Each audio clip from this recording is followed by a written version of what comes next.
Bonsoir à tous mes chers amis, j'espère que vous allez pour le mieux. Donc nouvelle vidéo sur le paranormal, cette fois c'est une partie 2. Je vais pouvoir vous parler des choses que je n'ai pas pu aborder dans l'ancienne partie, puisque sinon ça ferait une vidéo de 3h30 et ça ne me plaît pas trop en fait. Et surtout ça n'intéresse peut-être pas tout le monde de voir des vidéos aussi longues. Pour ceux qui n'avaient pas vu la première partie, vous êtes tout à fait invités à aller voir cette dernière. Un lien vous attend dans la description si vous souhaitez aller la regarder. Voilà, et puis ça sera mieux, personnellement, de faire d'abord la partie 1 et après la partie 2, bref. Dans cette vidéo, je vais pouvoir vous parler de plusieurs phénomènes paranormaux. Ça parle à peu près de tout, pas seulement de fantômes. Non, même dans celle-là, il n'y a quasiment pas de fantômes, c'est surtout des phénomènes qui ont existé. Et plusieurs choses comme ceci. Donc en premier temps, je vais pouvoir vous parler du feu follet, peut-être que vous en avez déjà entendu parler. Ce sont apparemment des esprits dans les cimetières et dans les marécages qui apparaîtraient la nuit. Et il paraîtrait que c'est... Bon, finalement je vais vous raconter l'histoire un peu après. Ensuite, comme phénomène paranormal, je vais pouvoir vous parler de la combustion spontanée. C'est un phénomène très connu. Pour ceux qui ne sauraient pas ce que c'est, dans le mot combustion, donc il y a le feu bien sûr, c'est logique, et la combustion spontanée c'est l'idée de prendre feu instantanément, enfin que le corps prenne feu sans que ça soit l'objet de quelque chose qui l'ait aidé, comme par exemple de l'essence ou autre, enfin, vous verrez ça après. Et enfin, je vais parler aussi de 3 derniers sujets qui m'ont beaucoup été posés. Donc en premier temps, ça sera donc les... je sais pas, enfin, à mon avis c'est très connu. Les dessins dans les champs d'agriculteurs qui auraient apparemment été faits par des extraterrestres, on va en reparler après, ou par des ovnis quoi, littéralement. Ensuite nous avons Bigfoot, donc cet animal légendaire car on ne l'a pas retrouvé depuis le temps, je vais en reparler un peu après. Et enfin pour la finale, le monstre du Loch Ness, ce monstre très connu à travers le monde, va être enfin résolu dans cette vidéo et vous comprendrez un peu mieux ce que c'est que réellement ce monstre. Bien, le bilan est fait, maintenant il est temps de commencer, je vous souhaite une agréable vidéo à tous. Bien, commençons par un phénomène paranormal relativement connu, le feu follet. Donc en fait, d'après l'histoire, les chrétiens auraient inventé un mythe sur cette légende plus ou moins urbaine, ou tout simplement qu'en fait dans les cimetières, principalement où apparaissent en fait ce sont des flammes de couleur vive, rouge, jaune et rarement vert, où en fait on penserait que ces flammes sont en fait les âmes d'enfants qui sont malheureusement décédés avant d'avoir fait leur baptême en fait. Donc voilà, c'est une légende religieuse. Et en fait, ceci hanterait les cimetières et quelques marécages. Pourquoi des marécages, ça on n'en sait rien. Bref, alors ça c'est la partie légende. Voilà, maintenant la partie importante, c'est l'explication scientifique de ce phénomène, car c'est relativement incroyable quand même. Des flammes qui apparaissent comme ça dans les cimetières, ça n'arrive pas tous les jours, excusez-moi. Et bien en fait l'explication scientifique est relativement simple, en fait c'est très simple même. Comme vous le savez, dans les cimetières nous enterrons les morts et la plupart du temps on ne les incinère pas. Voilà, bon, après ça dépend qui, ça dépend quoi. Et en fait, lors de la décomposition de ces corps qui sont sous terre, comme sous terre il y a très peu d'oxygène, voire quasiment pas, les bactéries qui sont à l'origine de la décomposition qui sont à l'origine, donc étant donné qu'il n'y a pas d'oxygène, en fait c'est des bactéries qu'on appelle anaérobies, elles n'ont pas besoin d'oxygène pour vivre.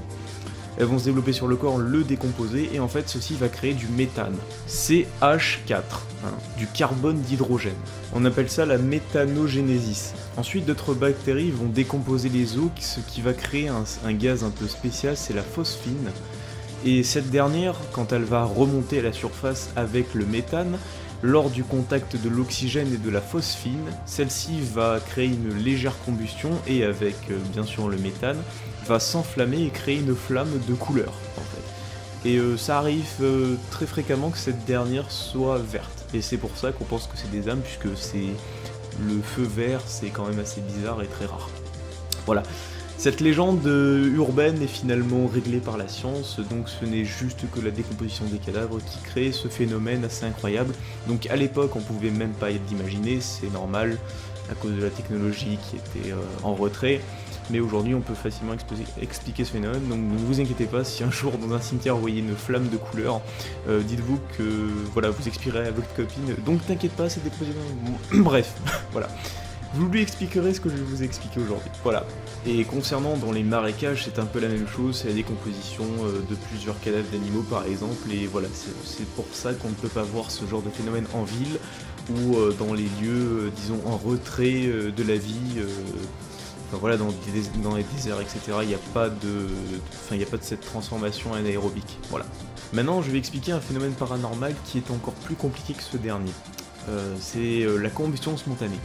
Donc la combustion spontanée, c'est en fait l'idée qu'un homme ou une femme prenne feu de l'intérieur de son corps et qu'en plus, il ne brûle rien autour. C'est-à-dire qu'en fait, on a retrouvé des corps calcinés, hein, donc désintégrés par le feu, et sans que en fait, le feu prenne dans l'appartement autour. Donc c'est assez incroyable.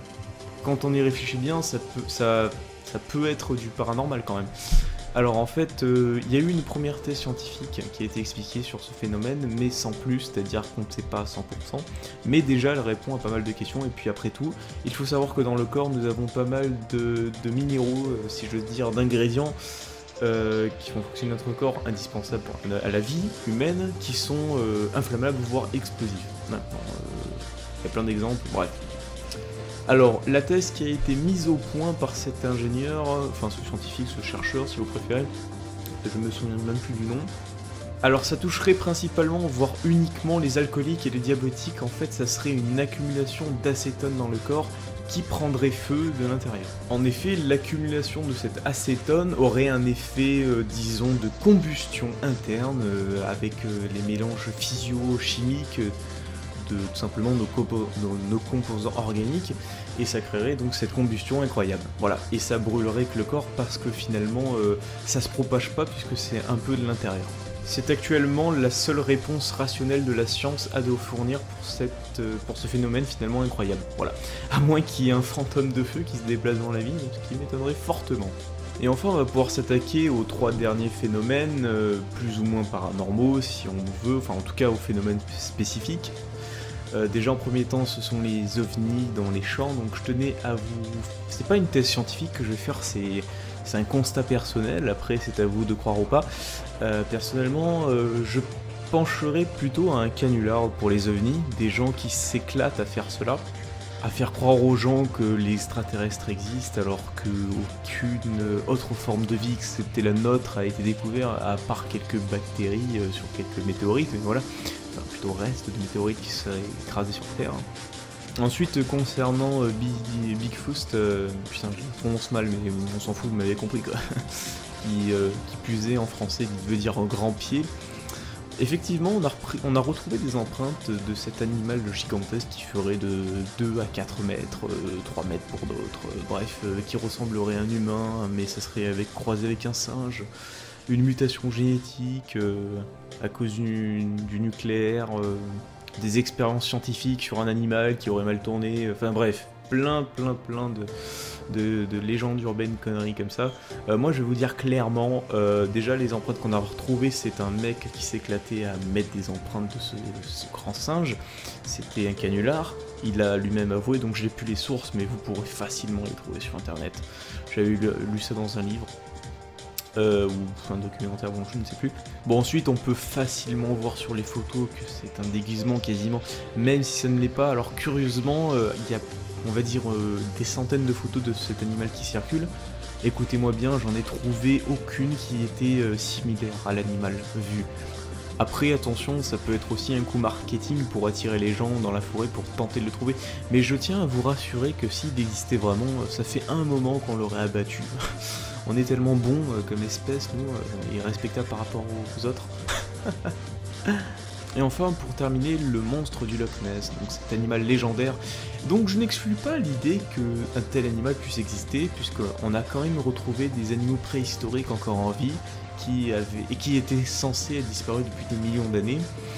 Par exemple, le fameux requin chinois ou japonais, je ne sais plus, enfin, je vous mettrai peut-être une image si je la retrouve, ou une vidéo, enfin bref. C'est un animal préhistorique, très très vieux, et pourtant il a survécu, voilà, c'est incroyable. Je veux dire, donc, je n'exclus pas l'idée qu'un animal préhistorique se trimballerait donc, dans ce lac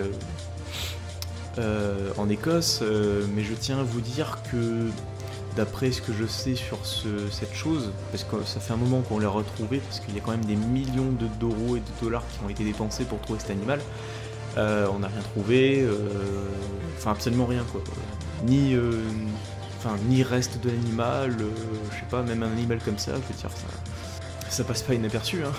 Alors, moi concrètement, je penserais que ça serait une invention pour créer tout simplement une sorte de publicité pour ce fameux lac, parce que depuis que cette légende est apparue